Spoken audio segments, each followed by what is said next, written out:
আয়োজিত এই আনুষ্ঠানিক সংবাদ সম্মেলনে উপস্থিত আপনাদের সকলকে আন্তরিক শুভেচ্ছা। প্রথমেই সর্বশক্তিমান আল্লাহর কাছে শুকরিয়া জানাচ্ছি।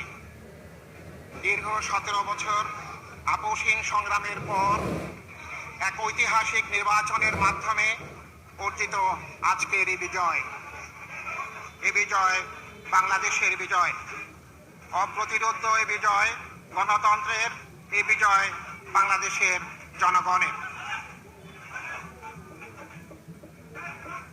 সম্মানিত উপস্থিতি ও প্রিয় সাংবাদিক বন্ধুগণ, অনুষ্ঠানের শুরুতেই স্বাগত বক্তব্য প্রদানের জন্য আমি আহ্বান করছি বিএনপির সম্মানিত মহাসচিব জনাব মির্জা ফখরুল ইসলাম আলমগীরকে। সম্মানিত সুধী জনাব মির্জা ফখরুল ইসলাম আলমগীর।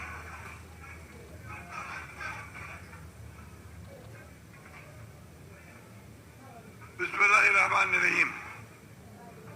আসসালামু আলাইকুম। আজকের এক ঐতিহাসিক সংবাদ সম্মেলন। এই সংবাদ সম্মেলনে বক্তব্য রাখতে চলেছেন বাংলাদেশের রাজনৈতিক ইতিহাসে সবচেয়ে গুরুত্বপূর্ণ নির্বাচনের পরে ভবিষ্যৎ বাংলাদেশকে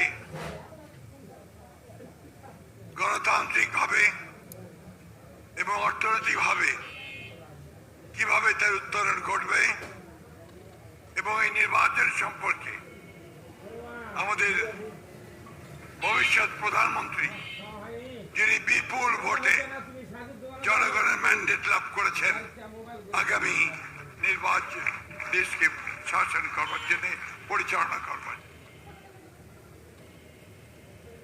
আজকে এক দীর্ঘ সংগ্রামের পরে বাংলাদেশ জাতীয়তাবাদী দলের প্রায় 60 লক্ষ